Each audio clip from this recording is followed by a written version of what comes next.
Bonjour à tous et toutes. Mon premier emploi a été celui de journaliste au quotidien Le Progrès, dans une agence de Savoie. Je sortais d'une école de communication dans laquelle les cours de journalisme nous avaient été dispensés par un vieux de la vieille, un vieux routard en la matière. De ces années d'études, ce que je retenais le plus, c'était l'éthique de la profession. C'est-à-dire qu'on m'avait appris à rapporter des faits, et seulement des faits. Des faits vérifiés, à propos desquels j'étais capable de citer mes sources, des faits et non pas des hypothèses, des interrogations, des prolongements possibles, des interprétations. On m'avait appris à ne pas être le voyeur de service, cherchant à tout prix à arracher une photo, une larme, un mot avant de les exhiber ensuite. Ça, c'était pour l'actualité.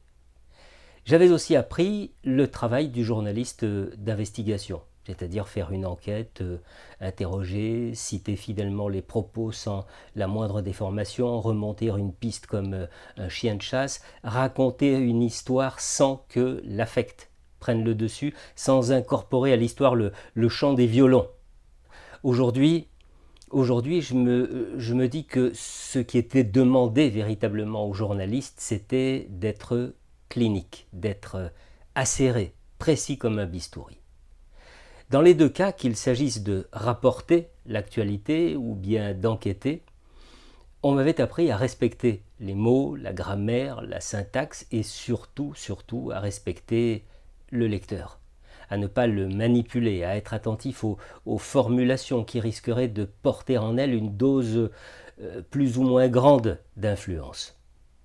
Eh bien aujourd'hui, ces fondamentaux me semblent avoir été remisés au grenier des apprentissages. Le monde des médias, à cause de la concurrence qui y fait rage, et par le fait même que les ressources publicitaires ont la plupart du temps le dernier mot, eh bien ce monde des médias a souvent perdu son socle déontologique. Alors si vous le voulez bien, arrêtons-nous sur quelques-unes de ces perversions. D'abord, les titres. Le dernier des cancres sait bien qu'un titre doit être accrocheur, sinon le lecteur ne va pas au-delà, certes. Seulement, entre les faits et l'interprétation des faits, autrement dit l'influence, eh bien la frontière est de l'épaisseur du papier à cigarette. Il suffit d'un petit rien en trop ou en moins, même une ponctuation, pour donner à un titre une coloration, une orientation qui va influencer le lecteur. Après les influences dans le titre, l'utilité de l'information.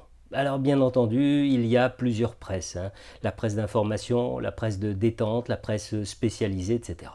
Mais qu'en est-il de l'intérêt, de l'utilité de la matière diffusée dans la presse dite d'information? Qu'un magazine People titre sur les errances sentimentales de tel acteur ou chanteur, ça peut se comprendre. On sait très bien sur quelle vague surfe le média en question. Mais qu'un quotidien régional ou a fortiori national consacre de l'encre et du papier à la vie intime d'un footballeur ou aux affres testamentaires d'un chanteur, en quoi cela est-il nourrissant? Chacun devrait rester à sa place. Penchons-nous un instant sur les interviews. Il fut un temps où une question posée attendait une réponse dont on ignorait la plupart du temps la teneur. Aujourd'hui, soyez attentifs à la forme des questions. Très souvent, vous allez vous rendre compte qu'elles orientent la réponse. Elles la portent déjà en elles.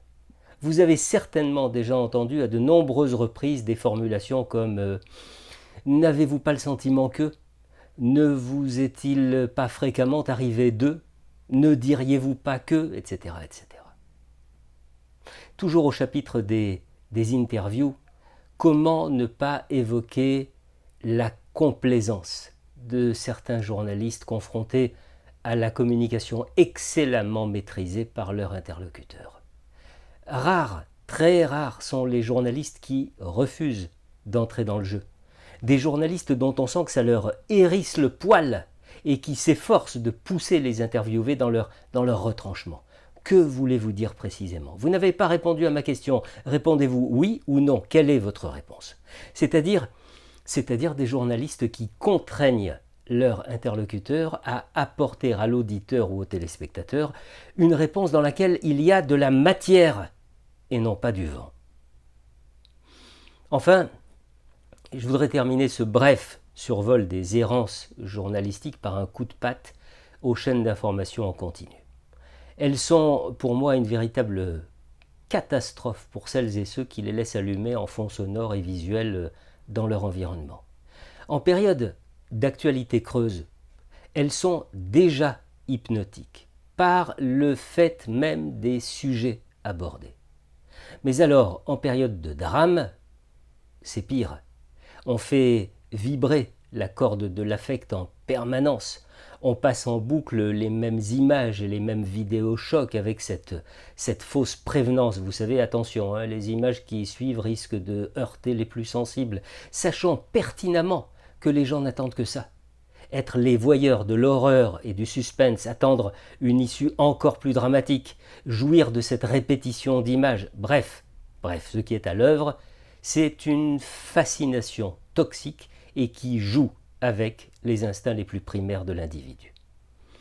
Parmi les exemples les plus désastreux de traitement de l'information par ces chaînes, je citerai les attentats des dernières années sur le sol français et ailleurs, les gilets jaunes, la crise sanitaire du Covid-19 et ses diverses péripéties, et en ce moment même, les affaires Floyd et Traoré.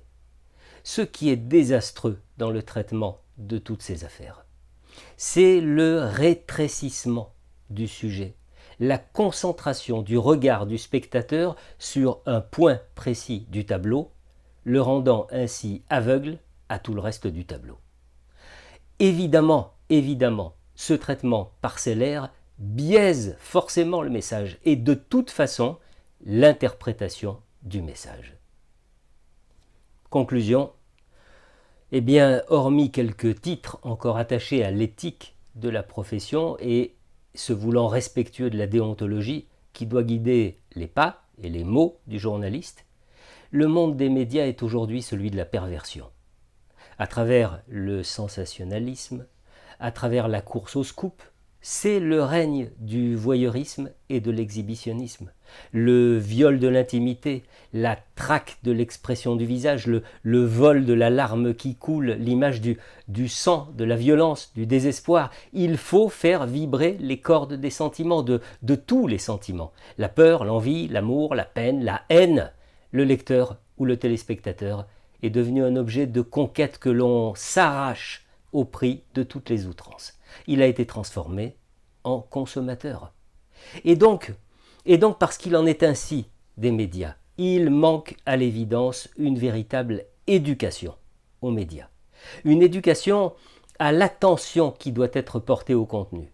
Une éducation au choix du média le plus respectueux. Parce que l'on n'a jamais été aussi mal informé, parce que l'actualité a littéralement volé la place de l'information, il est plus que jamais capital de discriminer, de faire un choix éclairé, d'éteindre quand l'on a le sentiment de se porter atteinte à soi-même, de se montrer intransigeant pour se respecter, de ne pas se laisser happer par un traitement fondé sur l'affect. Alors oui, tout cela doit être appris et doit être transmis. Allez, ne vous laissez pas gaver, choisissez vos aliments, soyez actifs, pensez critique. À bientôt.